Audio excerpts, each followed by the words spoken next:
Hello students, आजको भिडियोमा हामी एनइबीमा सोधिएका 6वटा मुख्य प्रश्नहरू न्युमेरिकल प्रब्लम्सहरूलाई सल्भ गर्नेछौँ र ती रिपिटेडली सोधिएका क्वेसनहरू हुन्। मैले यो भिडियोमा 6वटा क्वेसन र अर्को भिडियोमा 5वटा क्वेसन गरेर टोटल 11वटा क्वेसन गराउनेछु। र एउटा कुरो अर्को भनेको मैले 6वटै क्वेसनको लिस्ट डिस्क्रिप्सनमा राखेको छु र तपाईँलाई जुन क्वेसनको आन्सर हेर्न मन छ अथवा सोल्युसन हेर्न मन छ त्यसमा डाइरेक्टली जम्प गर्न सक्नुहुनेछ। Okay, so let's start with the first question. यहाँ भनिएको छ a car of mass 1000 kg moves at a constant speed of 20 metre per second along a horizontal road. So horizontal road बनाऊ र एउटा car छ त्यो मुभ गर्छ with constant speed. If the constant frictional force of 200 newton is acting between the car and the road. Okay, so constant frictional force कतातिर लाग्छ हेर्नुहोस् त। मोसन यतातिर छ भने फ्रिक्सनल फोर्स यतातिर हुन्छ पक्कै पनि। सो फ्रिक्सनल फोर्स यतातिर लागिरहेछ र कारको फोर्स यतातिर लागिरहेछ किनभने भेलोसिटी त्यतातिर छ। अनि नर्मल फोर्स माथि लाग्छ र वेट तलतिर लाग्छ। यसरी हामीले फ्री बडी डायग्राम पनि बनाउन सक्छौँ। फ्री बडी डायग्राम कसरी बनाउने भन्ने कुरामा तपाईँलाई दुविधा छ भने मैले योसँग सम्बन्धित भिडियो पनि बनाएको छु र त्यसलाई मैले डिस्क्रिप्सनमा पनि राखेको छु, त्यहाँबाट हेर्न सक्नुहुन्छ। सो अब हामीलाई यहाँ दिएको कुराहरू लेखौँ। Mass 1000 kg, speed 20 metre per second, frictional force 200 newton र इन्जिनको पावर थाहा पाउनु छ हामीले। ओके, यो क्वेसन सल्भ गर्नलाई तपाईँहरूलाई नेट फोर्सको कन्सेप्ट चाहिन्छ। नेट फोर्स भनेको चाहिँ अगाडि पनि मैले नेट फोर्ससँग सम्बन्धित धेरैवटा न्युमेरिकल्स गरिसकेको छु है, त्यही पनि फेरि म एकचोटि भन्छु। नेट फोर्स भनेको टोटल फोर्स बडीमा लागेको कति छ त्यसलाई नेट फोर्स भनिन्छ र नेट फोर्स MAसँग बराबर हुन्छ, मास टाइम्स एक्सेलरेसन। त्यो न्युटन्स ल अफ मोसनबाट हामीले लेखेको हो, सेकेन्ड ल अफ मोसनबाट। Net force equals to MA। So यसरी हामीले नेट फोर्स भनेको सबै फोर्स लागेको छ भनेर भन्यो। यो फोर्स, यो बडीमा के फोर्स लागेको छ, F, R, F र MG। एउटा स्मल f हो। R र MG ले एकअर्कालाई ब्यालेन्स गरेको छ, R equals to MG। Body यतातिर मुभ गरिरहेछ V भेलोसिटीले। सो अब पहिला के गरौँ भन्दा सम अफ फोर्सेस गरौँ, नेट फोर्स कति रहेछ त्यो निकालौँ ल। जस्तो मैले यो डिरेक्सनलाई पोजिटिभ डिरेक्सन भन्यो भने हामीसँग एउटा F छ र अर्को छ -F, किनभने अपोजिट डिरेक्सनमा छ। टोटल फोर्स भनेको F र -F को सम भयो, इक्वल टु, अब म यसलाई 0 लेख्छु। किन 0 लेख्यो यसले भन्ने कुरा तपाईँलाई डाउट भयो होला। भेलोसिटी कन्स्टेन्ट छ भने त्यसको मतलब के बुझ्नुपर्छ हामीले। कन्स्टेन्ट भेलोसिटी भनेको जुन चेन्ज भएको छैन, तर एक्सेलरेसन भनेको के हो, rate of change of velocity हो। सो भेलोसिटी नै चेन्ज भएको छैन भने एक्सेलरेसन 0 भयो। So mass times acceleration is also 0। यसो गर्दाखेरि हाम्रो F के आयो, Fसँग बराबर आयो। सो अप्लाइड फोर्स अथवा force applied by the engine कति आउँछ हाम्रो, 200 न्युटन। तपाईँले यसको रिजनमा के लेख्न सक्नुहुन्छ भन्दा नेट फोर्स 0 छ त्यही भएर यस्तो लेखियो भनेर लेख्न सक्नुहुन्छ है। सो हामीले पावर निकाल्नु छ। पावर भनेको के हो, पावर भनेको work done by time taken हो। वर्क डन भनेको के हो, फोर्स टाइम्स डिस्टेन्स हो र डिस्टेन्स बाई टाइम भनेको स्पिड हो। सो हामीलाई फोर्स थाहा छ 200, स्पिड पनि थाहा छ 20, टोटल कति भयो 4000 वाट भयो। सो पावर हाम्रो कति आयो त, therefore power equals to 4000 watt. यसरी हामीले पावर निकाल्न सक्छौँ इन्जिनको है त। सो 4000 वाटलाई 4 किलोवाट लेखे नै हुन्छ किनभने 1 किलोवाट भनेको 1000 वाट हो। सो अर्को क्वेसनतिर जाउँ अब। A water reservoir tank of capacity 250 cubic metre बनाउँदै पनि जान्छु है त म। एउटा ट्याङ्क छ, वाटर रिजर्भोयर ट्याङ्क है, जसको क्यापेसिटी भनेको भोल्युम कति छ 250 cubic metre, is situated at a height of 20 metre from the water level. Water लेभललाई मैले यो भने वाटर लेभलदेखि कति हाइटमा सिचुएटेड छ यो, 20 metre हाइटमा। What will be the power of an electric motor to be used to fill the tank in 3 hours? 3 घण्टामा ट्याङ्कलाई भर्नका लागि electric मोटरको कति पावर भएको इलेक्ट्रिक मोटरलाई युज गर्नुपर्छ? र एउटा कुरा के पनि छ भन्दा यहाँ इफिसियन्सी अफ मोटर इज 70%. जति उसको पावर छ त्यति डेलिभर गर्दैन है, उसले 70% मात्रै गर्दो रहेछ है. कुरो बुझ्नुभयो? 70% मात्रै उसको जति पावर छ त्यसको 70% मात्रै उसले आउटपुट पावर डेलिभर गर्दो रहेछ. आउटपुट पावर भनेको के हो? आउटपुट पावर भनेको जति पावरले यो पानीलाई चाहिँ उसको सतहदेखि कहाँसम्म पुर्याउँछ? ट्याङ्कसम्म पुर्याउँछ. त्यो चाहिँ आउटपुट पावर हो. कति वर्क डन गर्छ है per unit time to take the water from water level to the tank. त्यसलाई चाहिँ हामीले आउटपुट पावर बुझ्नुपर्छ. सो हाम्रो दिएको के छ त्यो त लेखौँ. भोल्युम 250 मिटर क्युब मैले लेखेँ, height 20 metre, time 3 hours. So 3 hour भनेको 1 आवरमा 3600 सेकेन्ड हुन्छ. सो 3 आवरमा 10800 सेकेन्ड भयो.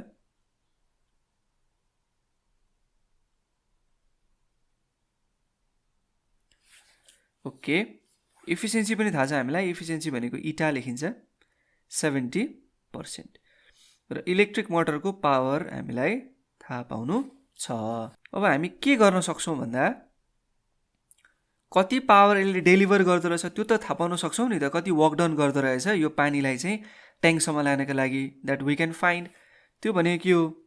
आउटपुट पावर हो. आउटपुट पावर भनेको work done by time taken हो. वर्क डन भनेको के हो? फोर्स इन्टु डिस्प्लेसमेन्ट हो. ठिक छ. फोर्स के हो त? हेर्नुहोस् त, फोर्सको फर्मुला त mg हो into h. So P out equals to m भनेको के हो फेरि? डेन्सिटी टाइम्स भोल्युम हो. हामीलाई मास थाहा छैन. र density equals to mass by volume भनेको थाहा छ हामीलाई. डेन्सिटी के को? वाटरको 1000 kg per metre cube. Volume कति छ? 250 cubic metre. Acceleration due to gravity मैले क्वेसनहरूमा 10 ले लिने गर्छु. र h भनेको हाइट, हाइट भनेको 20 मिटर बाई टाइम कति छ? 10800. यसो गर्दाखेरि आउटपुट पावर कति आउँछ? 125,000 बाई 27 वाट आउँछ. ठिक छ, यो आयो. अब हामीलाई के थाहा छ भन्दा हामीलाई एफिसियन्सी भनेको थाहा छ. एफिसियन्सी भनेको आउटपुट पावर कति दियो बाई पावर कति हो मोटरको इन्टु 100%. एफिसियन्सी छ हामीसँग 70%.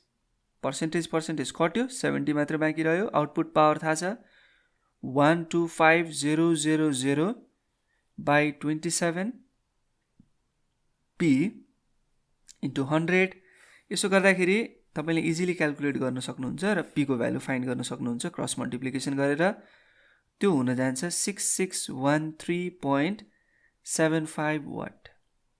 ओके, यसरी पावर अफ मोटर जुन चाहिँ युज गर्नुपर्ने हुन्छ त्यो फाइन्ड गर्न सक्नुहुन्छ. अब अर्को क्वेसनमा जाउँ. क्वेसन नम्बर 3 एकदमै फ्रिक्वेन्टली सोधिएको क्वेसन हो. यो टाइपको क्वेसन एकदमै इम्पोर्टेन्ट हुन्छ है. A stationary mass explodes into two parts of mass 4 units and 40 units. म बनाइहाल्छु त्यो. एउटा स्टेसनरी मास छ, रेसमा भएको मास दुईटा पार्टमा टुक्रियो अरे. एउटा पार्ट स्मलर पार्ट भयो, अर्को पार्ट अलिकति बिगर पार्ट छ. स्मलर पार्टको मास 4 युनिट छ र बिगर पार्टको मास 40 युनिट छ. सो स्मलर पार्टको 4, बिगर पार्टको 40. ठिक छ. र यसको मासलाई मैले क्यापिटल M भने. इनिसियली यो त रेस्टमा छ किनभने स्टेसनरी मास भनेको छ. इनिसियली यो रेस्टमा छ. जब यो टुक्रिसके पछाडि यो दुईटा पार्टले भेलोसिटी पायो. सपोज यसले भेलोसिटी पायो इनिसियली u1 र यसले भेलोसिटी पायो u2. अब हामीलाई के थाहा छ त भन्दा काइनेटिक एनर्जी थाहा छ लार्जर मासको. If the larger mass has an initial kinetic energy 10 joule, what is the initial kinetic energy of the smaller mass है. यो कुरा हामीलाई थाहा छ. म यसको लागि तपाईँलाई एकदमै सजिलो फर्मुला सिकाउँछु. त्योभन्दा अगाडि त्यो फर्मुला कसरी आयो त्यो हेरौँ अनि बल्ल त्यो गरौँ है त। सो यो केसमा के हुन्छ त भन्दा मोमेन्टमको कन्जर्भेसन हुन्छ। इनिसियल मोमेन्टम जति छ फाइनल मोमेन्टम त्यति नै हुन्छ। हामीले कन्जर्भेसन अफ लिनियर मोमेन्टममा पढेको छौँ कि एउटा कुनै आइसोलेटेड सिस्टम रहेछ भने, बाहिरबाट कुनै पनि फोर्स नलागेको, मास र एनर्जी एक्सचेन्ज नहुने सिस्टम रहेछ भने त्यसको इनिसियल मोमेन्टम र फाइनल मोमेन्टम सेम हुन्छ भनेर पढाएको छौँ। यो केसमा इनिसियल मोमेन्टम कति छ? यो केसमा इनिसियली त बडी रेस्टमा छ, सो मोमेन्टमै छैन। मोमेन्टम भनेको मास टाइम्स भेलोसिटी हो। सो इनिसियली मोमेन्टम 0 छ। पछि कति भयो? m1 को m1u1 भएको छ, m2 को m2u2, किन मास टाइम्स भेलोसिटी भनेको मोमेन्टम हो। सो मैले यस्तो लेख्न पाएँ m1u1 equals to minus m2u2 है। रमाइलो छ है यो। अब यति गरिसके पछाडि मैले यो दुईटालाई स्क्वायर पनि त गर्न पाएँ नि। m1u1 को स्क्वायर इक्वल टु माइनसको स्क्वायर त प्लस भइहाल्यो m2u2 को स्क्वायर। यो दुईटै बराबर रहेछ, त्यसलाई के भनौँ? p square. किन p भनेको मोमेन्टम हो, अब दुईटै बराबर छ त्यही भएर एउटै भयो, p स्क्वायर नै भयो। ठिक छ? ल ठिक छैन भने भनौँ है, कमेन्ट सेक्सनमा जतिखेर भने नै हुन्छ। अब E1 भनेको कति हुन्छ हेरौँ है त। E1 भनेको काइनेटिक एनर्जी है त। मास 1 m1 को चाहिँ काइनेटिक एनर्जीलाई मैले E1 लेखेँ। यो भनेको 1/2 मास टाइम्स भेलोसिटी हो को स्क्वायर। सरी, मैले 1/2 m1 लेखेँ भने माथि के हुने भयो? m1 स्क्वायर u1 स्क्वायर हुने भयो। त्यो भनेको m1 u1 को होल स्क्वायर। m1 u1 को होल स्क्वायर भनेको त p स्क्वायर हो नि, बाई 2 m1। यो भनेको E1। ओके। सो E2 पनि यस्तै आउँछ होला। E2 कति आउँछ? E2 यस्तै त आउँछ नि, फरक के मात्रै आउँछ? बाई 2 m2 हुन्छ। ल यसो गरौँ न, E1 बाई E2 गरौँ न, कति हुँदो रहेछ? E1 र E2 डिभाइड गरौँ, कति हुँदो रहेछ? p स्क्वायर बाई 2 र p स्क्वायर बाई 2 कटिहाल्यो। m2 माथिपट्टि आयो, m1 तलपट्टि आयो। एकदमै सिम्पल क्याल्कुलेसन। सो हाम्रो यो रिलेसन आयो, एकदमै सजिलो गरी यो रिलेसन आयो। यो रिलेसनले के भन्यो? काइनेटिक एनर्जी चाहिँ inversely proportional to the mass भन्यो है। ठिक छ, त्यसलाई नबुझे पनि केही छैन, अहिले टेन्सन छैन। E1 बाई E2 भनेको m2 बाई m1 आयो। ल गुड, एकदमै रमाइलो आयो, यसमा केही पनि प्रब्लम छैन। E1 भनेको के हो? Kinetic energy of the mass m1। E2 भनेको के हो? Kinetic energy of mass m2। Okay, so त्यो फर्मुला लगाएर यहाँ राखौँ ल। पहिला त m1 भनेको लेख, m1 मैले लेखिनँ है, त्यो यहाँ अगाडि लेखिसकेको छ। डाइरेक्टली म फर्मुला मात्र लाउँछु। पहिला E1 चाहिँ कति हो लेखौँ नि त है। लार्जर मास त m2 हो, सो E2 लेखौँ नि त। E2 40, सरी E2 10 जुल। लार्जर मासको काइनेटिक एनर्जी 10 जुल। हामीले फाइन्ड गर्नुपर्ने E1। त्यही फर्मुला लगाउँ, E1 by E2 equals to m2 by m1। अब तपाईँहरू गरिहाल्नुहुन्छ नि यो त। E1 बाई E2 भनेको कति छ? 10 छ, इक्वल्स टु m2 भनेको कति छ? 40 छ, m1 भनेको 4 छ, 4 10 जा, सो सजिलै आयो ल। यो E1 त 10 10 जा 100 आइगयो नि, यसमा हामीलाई टेन्सनै भएन। सो 100 जुल आयो हाम्रो kinetic energy of the smaller mass. एकदमै सजिलो, यो फर्मुला लगाएपछि हामीले मजाले जस्तो सुकै प्रब्लम पनि सल्भ गर्न सक्छौँ, यस्तो खालको है। सो अब अर्को क्वेसनमा जाउँ। अर्को क्वेसन पनि त्यस्तै रहेछ, निकै सजिलो है। यहाँ पनि एक्सप्लोजनै भएको छ। एक्सप्लोजन भएको छ कस्तो मासको? एउटा स्मल होइन, m मासको चाहिँ एक्सप्लोजन भएको छ र एउटा 1/3 पार्ट र 2/3 पार्टमा यो डिभाइड भएको छ। यो 1/3 पार्ट सानो भयो, 2/3 अलिकति ठुलो भयो। यो 1/3 वालालाई म m1 भन्छु। यो भनेको के अरे? 1/3 भनेको त पहिला जति थियो त्यसको 1/3 त भन्यो भने, m2 भनेको चाहिँ 2/3 अरे, पहिला जति थियो मास स्टेसनरी हुँदा त्यसको 2/3 पार्ट। यो मुभ गर्छ, यो पनि मुभ गरिरहेछ। यसको पनि इनिसियल भेलोसिटी u1, यसको इनिसियल भेलोसिटी u2, यसको त इनिसियल भेलोसिटी 0। त्यो अघिकै केस जस्तो इनिसियल मोमेन्टम र फाइनल मोमेन्टम बराबर हुन्छ। फर्मुला त्यही हो, एकदमै मजाले गजबले आउँछ। यसमा चाहिँ दिएको छ हाम्रो काइनेटिक एनर्जी स्मलर पार्टको काइनेटिक एनर्जी E1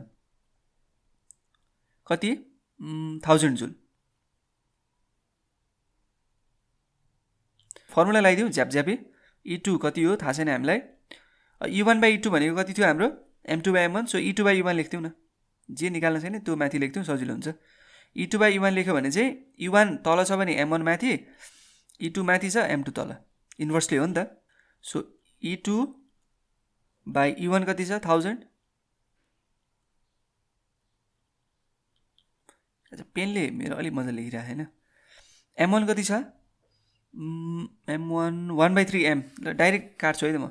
3 र 3 कट्यो, M र M कट्यो, बाँकी रह्यो 1/2। सो E2 कति आयो 1000/2 आयो, त्यो भनेको 500 जुल। ल सकियो। यसरी त हामीले initial kinetic energy of the bigger part पनि निकालिहाल्यौँ एकदमै विदाउट एनी प्रब्लम है। ओके अब अर्को क्वेसनमा जाउँ। क्वेसनहरू एकदम रमाइला छन् है, एकदमै सजिलो पनि छ गर्नलाई। सो यो केसमा के भनेको छ, you throw a 20 newton rock vertically into the air from the ground level. Okay जे भनेको त्यो गरिहालौँ। ग्राउन्ड लेभलबाट एउटा रकलाई चाहिँ फालियो माथि, जसको वेट कति छ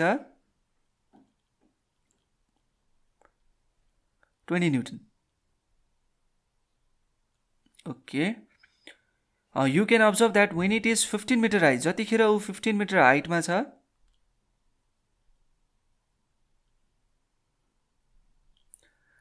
it is travelling at 25 metre per second upward, अपवर्डतिर गइरहेछ विथ भेलोसिटी कति 25 मिटर पर सेकेन्ड। हेर्नु है एकदमै यो अलिकति क्वेसन बुझ्ने बित्तिकै गर्न सजिलो भइहाल्छ। क्वेसन बुझ्नुपर्छ हामीले कन्सेप्ट। अब use work energy theorem to find it speed as it left the ground. ग्राउन्डलाई लेफ्ट गर्दाखेरि ठ्याक्कै स्पिड कति थियो त्यो भनेको इनिसियल स्पिड, हामीले इनिसियल भेलोसिटी थाहा पाउनु पऱ्यो। र अर्को छ म्याक्सिमम हाइट। म्याक्सिमम हाइट भनेको जतिखेर उसको भेलोसिटी फाइनल भेलोसिटी 0 हुन्छ त्यसलाई चाहिँ हामी म्याक्सिमम हाइट भन्छौँ होइन, किनभने फाइनल भेलोसिटी 0 भनेको बडी स्टप हुनु, म्याक्सिमम हाइटमा पुगेपछि त बडी स्टप हुन्छ अनि बल्ल तल झर्ने हो नि त। सो हामीले के गर्नु पऱ्यो अरे, when h is equals to 15 metre, v चाहिँ हामीलाई दिएछ कति 25 metre per second.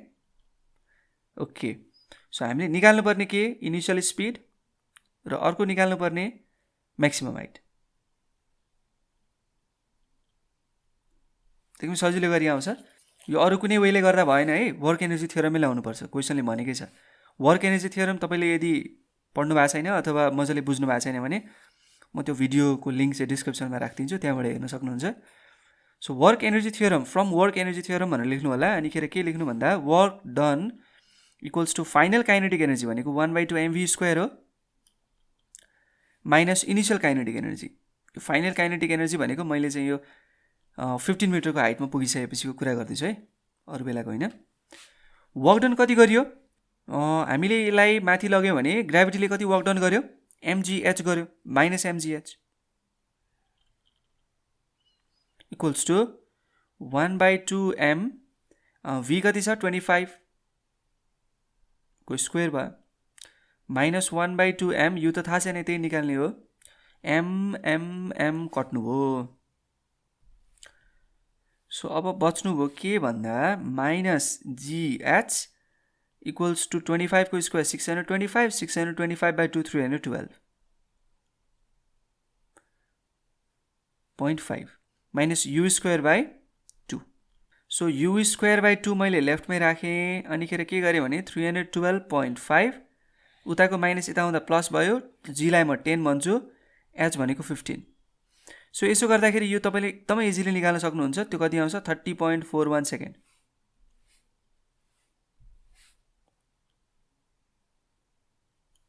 Metre per second sorry. So यसरी हामीले इनिसियल भेलोसिटी त निकाल्यो। अब म्याक्सिमम हाइट निकालौँ। म्याक्सिमम हाइट भने कतिखेर के so for maximum height H म्याक्समा के हुन्छ अरे फाइनल भेलोसिटी 0 हुन्छ अरे। So work done equals to 1/2 mv² minus 1/2 mu²। यो v भनेको कतिखेरको म्याक्सिमम हाइटको बेलाको, त्यही भएर त्यो त 0 भयो टोटल, किन v 0 भएपछि त पुरै 0 भयो। अब यतापट्टि के लेख्नु माइनस mg, सरी m पनि चाहिन्छ है यहाँ, त ठिकै छ उतापट्टिको mसँग कटिहाल्छ, मतलब छैन, माइनस u²/2।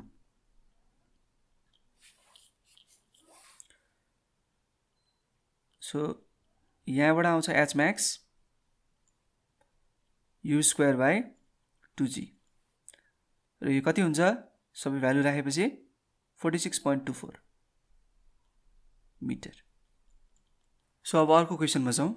सो आजको लागि लास्ट क्वेसन हो यो। यसमा के भनिएको छ भन्दाखेरि 650 kilowatt power engine of a vehicle of mass 1.5 into 10 to the power 5 kg is rising on an inclined plane of inclination 1 in 100 with a constant speed of 60 km/h. So रमाइलो question आयो यो, आएको छ है एक्जाममा धेरैचोटि।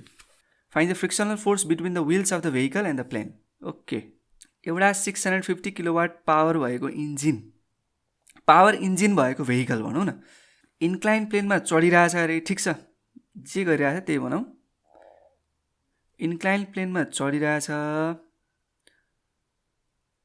यति पावर इन्जिन भएको भेहिकल माथि चढिरहेछ है, ठिक छ। अनि यता पछाडिपट्टि पक्कै पनि फ्रिक्सन त लागिरहेछ है। यहाँ थाहा भएको कुरा लेखिहालौँ न, हामीले फ्री बडी डायग्राममा त्यत्रो सिकेका छौँ। नर्मली फोर्स आर लागिरहेछ, तलतिर एमजी लागिरहेछ, ठिक छ, एकदम वेट तलतिर लागिरहेछ। यहाँ फ्रिक्सन मैले लेख्न बिर्सेँ। यहाँ अप्लाइड फोर्स र के भनेको छ भन्दा कन्स्टेन्ट स्पिडले मुभ गरिरहेछ। अहिले जस्तो के छ, कन्स्टेन्ट स्पिडले मुभ गरिरहेछ भने यो यतापट्टिको लाग्ने फोर्स र यतापट्टिको फोर्स बराबर हुन्छ है, एकदम त्यही आएको। यतापट्टि कति लाग्छ फोर्स, यो डिरेक्सनमा कति लाग्छ फोर्स, त्यो निकाल्नै बाँकी छ, एकछिन पर्खिनु होला। सो यदि एङ्गल अफ इन्क्लिनेसन यो थीटा रहेछ भने यहाँ पनि थीटै हुन्छ,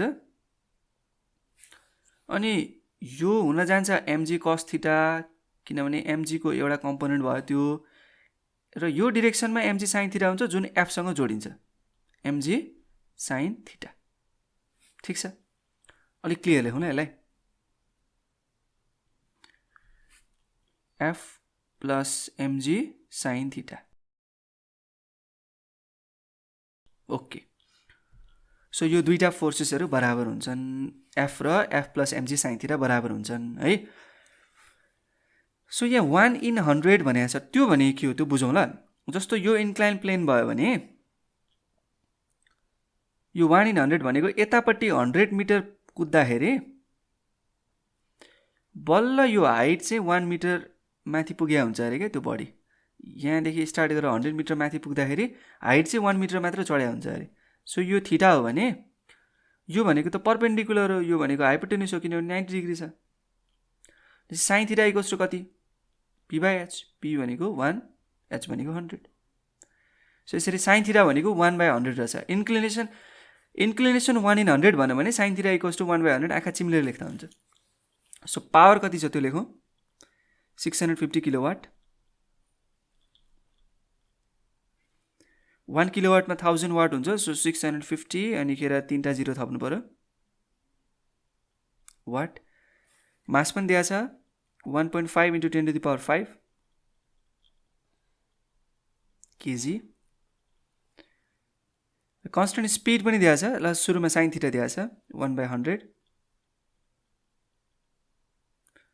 कन्स्टेन्ट स्पिड 60 km/h भनेको छ।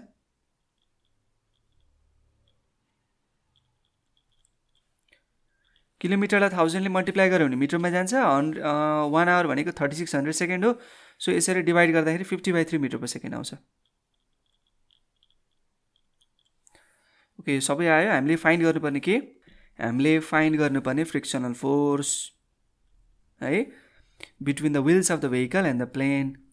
ओके, त्यो इन्क्लाइन प्लेनसँग। अब के गरौँ भन्दा नेट फोर्स त 0 छ, किनभने एक्सेलरेसन 0 छ, किनभने स्पिड कन्स्टेन्ट छ है। सो हामी के लेख्न सक्छौँ भन्दा F equals to F plus MG sine theta. एकदम यसमा कन्फ्युज हुने कुरै छैन है,